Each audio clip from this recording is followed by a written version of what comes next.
يا نفس إن لم تظفري لا تجزعي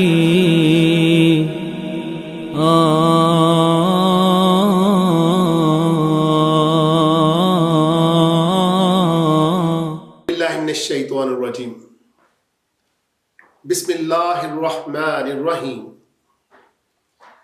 دوستو، الحمدللہ ہم سورہ بقرہ کی آیت نمبر 54 پر پہنچ چکے ہیں،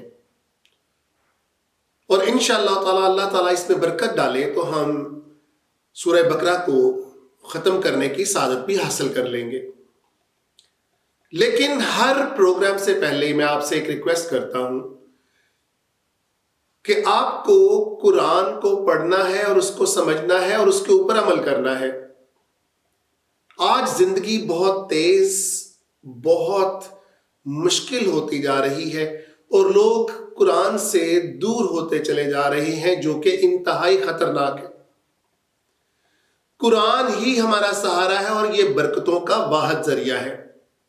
آپ کے 10 منٹ آج ڈیجیٹل گیجٹس آپ کے ہاتھ کے اندر ہیں، آپ کو باقاعدہ اٹھ کر وضو کرنا اور پھر قرآن کو پڑھنا، اور پھر یہ بعض اوقات تھوڑا سا ہم سب کے لیے تھوڑا سا ایک ٹائم ٹیکنگ ہو جاتا ہے اور ہم سستی کر جاتے ہیں اس کے اندر۔ لیکن دوستو، موبائل تو آپ کے ہاتھ میں ہے، آپ کو وضو کی ضرورت بھی نہیں۔ آپ گیجٹ کو کھولیں اور صرف 10 منٹ اگر آپ ایک آیت روزانہ سنیں تو اللہ تعالیٰ اس کی برکت سے ہمیں اور پڑھنے کی انشاءاللہ توفیق دیں گے، اور ہم آگے بڑھتے چلے جائیں گے اور قرآن کے ساتھ ہمارا ناطہ جڑ جائے گا۔ لیکن ہمیں قرآن کو سمجھنا ہے، یہ بات ہم نے کبھی نہیں بھولنی، کیونکہ قرآن کو طوطے کی طرح پڑھنے کا مقصد ہی کوئی نہیں ہے کہ ہمیں پتہ ہی نہ چلے کہ اس کے اندر اللہ تعالیٰ ہمیں کیا حکم دے رہے ہیں۔ اس کے لیے ہماری کوششیں جاری ہیں۔ تو آج ہم 54 آیت کے اوپر پہنچ چکے ہیں الحمدللہ، اور آج ہم اس کا ترجمہ اور تفسیر کی سعادت حاصل کرنے جا رہے ہیں۔ تو آئیں شروع کریں۔ واو کا مطلب اور، اذ کا مطلب جب، اور جب، قالا کہا، کس نے کہا؟ موسیٰ علیہ السلام نے کہا۔ کن سے کہا؟ لِقَوْمِهِ، اپنی قوم سے کہا۔ لا شروع میں آ جائے تو یہ کسی کی طرف مخاطب یا اشارے کے لیے استعمال ہوتا ہے۔ ہی یہاں پر مراد ہے وہ، یعنی وہ قوم۔ کیا کہا؟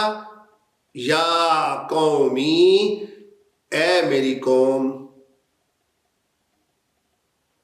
یا مخاطب کرنے کے لیے ہوتا ہے، قوم اردو کے اندر بھی ہے۔ انا کا مطلب ہوتا ہے بے شک، قوم بے شک تم نے، تم نے ظلم کیا۔ انفسکم، نفس ہمارے اردو کے اندر بھی موجود ہے دوستو۔ انفسکم، اپنی جانوں کے اوپر ظلم کیا۔ کیوں ظلم کیا؟ باتخاذکم، تم نے اخذ کر لیا، تم نے لے لیا، تم نے پکڑ لیا عجل کو، بچھڑے کو۔ مراد تم نے بچھڑے کو معبود کے طور پر لے لیا۔ فتوبو، توبہ کرو۔ فا شدت کو ظاہر کرتا ہے عربی کے اندر۔ الہ کا مطلب کی طرف، انگلش میں اس کو ہم ٹو بھی کہتے ہیں۔ باریئکم، کس کی جناب کے اندر؟ اللہ تعالیٰ کی طرف توبہ کرو۔ اور کیا کرو؟ فقتلوا، قتل کرو، انفسکم، اپنی جانوں کو، جنہوں نے وہ گناہ عظیم کیا تھا۔ ذالکم، یہ اشارہ کرنے کے لیے استعمال ہوتا ہے، یعنی تم لوگوں نے، یعنی وہ کام کر کے تم لوگوں نے، اگر وہ تم قتل کرتے ہو اپنے آپ کو توبہ کرنے کے لیے، خیر لکم، خیر اردو میں بھی ہے دوستو، خیر ہے، لکم کس کے لیے؟ تمہارے لیے۔ اندہ کس کی طرف، کس کی جناب میں؟ باریئکم، اللہ تعالیٰ پروردگار کی جناب کے اندر۔ فتاب علیکم، فتابہ وہ تمہیں معاف کر دے گا، علیکم تمہارے اوپر معافی دے دے گا، یعنی تم کو معاف کر دے گا۔ انہو، یہ ہو جو ہے یہ دلالت کرتی ہے اللہ تعالیٰ کی طرف۔ انہ کا مطلب بے شک، بے شک وہ هو التواب الرحیم، وہ بہت توبہ قبول کرنے والا اور رحیم ہے، بہت رحیم ہے۔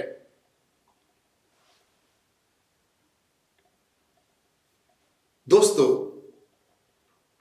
ایک جھنجھوڑ دینے والی آیت ہے یہ، آپ ذرا توجہ کریں اس آیت کے اوپر۔ میں نے کہا کہ قرآن کو سمجھنا ہی اصل چیز ہوتی ہے۔ اللہ تعالیٰ یہاں پر انتہائی غصے کے عالم میں ارشاد فرما رہے ہیں کہ تم لوگوں کو اگر اب توبہ چاہیے، جو کہ پہلے اللہ تعالیٰ کئی دفعہ ان کو معاف کر چکے، لیکن یہ حد کے اوپر پہنچ چکے تھے، انہوں نے عجل کو لا کے خدا کے سامنے کھڑا کر دیا تھا۔ There should be some comparison when we choose one thing or the other۔ اگر ہم نے کسی ایک، دو یا کچھ زیادہ چیزوں میں سے کسی چیز کا یا اس کے مقابلے میں کسی چیز کا انتخاب کرنا ہو، کچھ تو مماثلت ہونی چاہیے۔ ویسے تو اللہ تعالیٰ کی مماثلت ہی نہیں، لیکن کس کو لا کے کھڑا کر دیا اللہ کے مقابلے کے اندر؟ عجل کو، ایک بچڑے کو۔ تو اس کی سزا تو پھر ملنی ہی تھی۔ اس دفعہ اللہ کی جو غضب تھا اللہ تعالیٰ کا، اس نے کہا نہیں، اس دفعہ نہیں، اس دفعہ ان کو قتل کرنا پڑے گا، اپنے آپ کو، اپنی نفس کو، اپنی جانوں کو، اور ان ناسوروں کو علیحدہ کرنا پڑے گا۔ دیکھیں دوستو، بہت ضروری ہوتا ہے بعض اوقات کچھ چیزوں کو کرنا۔ یہ وہ توبہ تھی جو اب انہوں نے اپنی جانوں کے بدلے حاصل کرنی تھی۔ میں نے آپ سے کہا یہ دنیا نے ختم ہونا ہی ہونا ہے۔ اگر وہ اس وقت اپنے آپ کو قتل نہ کرتے تو آج بھی انہوں نے زندہ نہیں ہونا تھا۔ لیکن ڈیفینیٹلی آپ یہ بات سمجھ لیں کہ اگر ایک انسان ختم ہو جاتا ہے، اس کی آخرت ختم نہیں ہوتی۔ اس کی آخرت نے ہمیشہ ہمیشہ دائمی طور پر چلنا ہے، لیکن ہماری تمام تر توجہ اس دنیا کے لیے ہی ہو کے رہ گئی ہے، اور آخرت کی طرف ہماری توجہ ہی کوئی نہیں۔ کون بیٹھا رہا ہمارے آباء و اجداد کے اندر سے؟ کون ہے جو قائم و دائم ہے؟ انبیاء آئے، پیغمبر آئے، کون رہ گیا اس کے اوپر؟ کون کون سے بڑے بڑے نام صفحہ ہستی سے ختم نہیں ہو گئے؟ کیا یہ ہمارے لیے عبرت نہیں؟ ہم پھر بھی نہیں سمجھتے، ہماری تمام تر توجہ اس دنیا کے حصول کے لیے ہے۔ تو یہ دوستو یہ بہت ضروری بھی تھا۔ اور اس آیت، یہ وہ واحد آیت ہے قرآن کے اندر، آپ ذرا غور کیجئے گا، جس سے ایک مرتد کے سزا کا تعین ہوتا ہے کہ جو اللہ تعالیٰ کی طرف رجوع کر کے پھرتا ہے تو اس کی سزا کیا ہونی چاہیے۔ لہذا دوستو، ویسے تو ہمیں اگر پورے قرآن کو پڑھیں اور اس آیت کی جو ہمیں ایک دلالت ملتی ہے، ایک اشارہ ملتا ہے مرتد کی سزا کا، اس کے علاوہ تو قرآن میں مرتد کی سزا تعین نہیں ہے۔ یا تو توراہ کے اندر ہے، یعنی توریت کے اندر ہے، یا احادیث سے ثابت ہوتا ہے۔ قرآن کے اندر اس آیت کے علاوہ اور کوئی ہمیں اشارہ نہیں ملتا کہ ایک مرتد کی سزا کیا ہونی چاہیے۔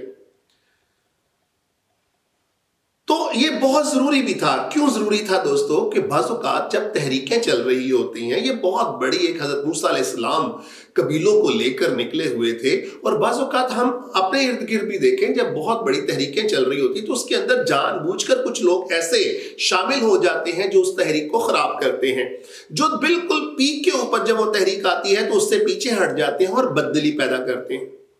جب یہ پروسیس ابھی چل رہا تھا، لوگ اللہ تعالیٰ کی طرف راغب ہو رہے تھے، ان کا ایمان تازہ ہو رہا تھا، اس دوران ایک بچڑے کو معبود بنا لینا اور ان کو ہٹا دینا، یہ ایک انتہائی خطرناک عمل تھا۔ تو یہ بہت ضروری تھا کہ ان کو اس صفحہ ہستی سے مٹایا جائے اور مثال بنا دی جائے باقی لوگوں کے لیے۔ دوستو، جسم کو صحت مند رکھنے کے لیے بعض اوقات ہمیں جسم کے حصے کو، کسی حصے کو کاٹنا پڑتا ہے، ناسور کو علیحدہ کرنا پڑتا ہے، ورنہ اس کا زہر پورے جسم کے اندر آ جاتا ہے۔ تو یہ وہ لوگ وہ ناسور تھے، لیکن کیونکہ اللہ تعالیٰ رحیم ہے، آپ یقین کریں اگر اللہ چاہتے تو ان کو قتل بھی کرواتے، ان کی جان بھی لیتے اور ان کو معاف بھی نہ کرتے جو انہوں نے کام کیا تھا، کیونکہ اللہ تعالیٰ نے فرمایا کہ یہ ظلم عظیم ہے کسی چیز کو لا کر میرے سامنے کھڑا کر دینا۔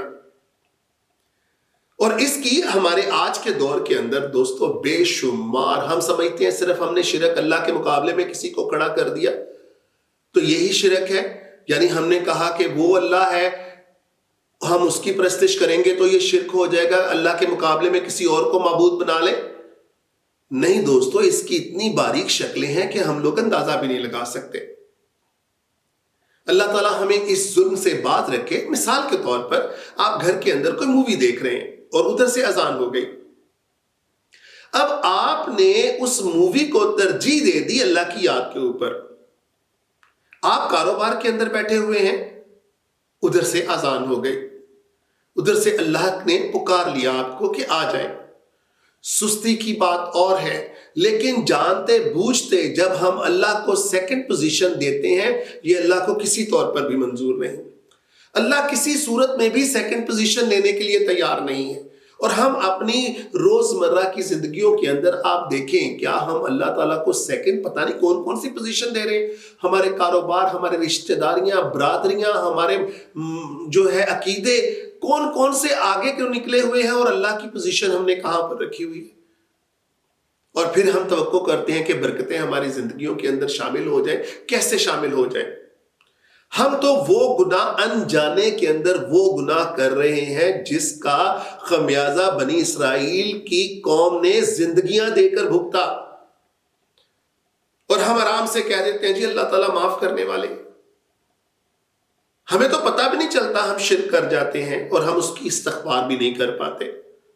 ان کو تو توبہ مل گئی، ہم نے تو استغفار بھی نہیں پڑھی اس کے لیے جو ہم روزمرہ کی روٹین کے اندر کام کرتے پھرتے ہیں۔ لہٰذا دوستو یہ بہت بڑی آیت ہے، کیونکہ اس کے اندر ایک سزا کا تعین ہوا، اور سزا کس کے لیے دی گئی؟ اللہ کو دوسرا مقام دینے کے لیے، اس ایک چیز کو جو کہ انتہائی حقیر چیز تھی لا کے اللہ کے سامنے کھڑا کر دینے کے لیے۔ لہٰذا دوستو اس ظلم عظیم سے اللہ تعالیٰ ہمیں بچائے، اور ہم نے پوری کوشش کرنی ہے کہ اللہ کو ڈیو رسپیکٹ، جو جس کا وہ حقدار ہے اس کو ہم دیں۔ ہم حق نہیں ادا کر سکتے اس کا کسی طور پر بھی نہیں۔ قرآن کے اندر بے شمار جگہوں کے اوپر کہا گیا کہ تم لوگ میرا حق نہیں ادا کر سکتے، لیکن کوشش تو کر سکتے ہیں نا۔ وہ کوشش کیا ہے؟ وہ کوشش ہے اللہ کی رستی سے مضبوطی سے جڑ جائیں اور اس کو سمجھنے کی پوری کوشش کریں۔ وآخر الدعوانا الحمدللہ رب العالمین۔ يا نفس إن لم تظفري لا تجزعي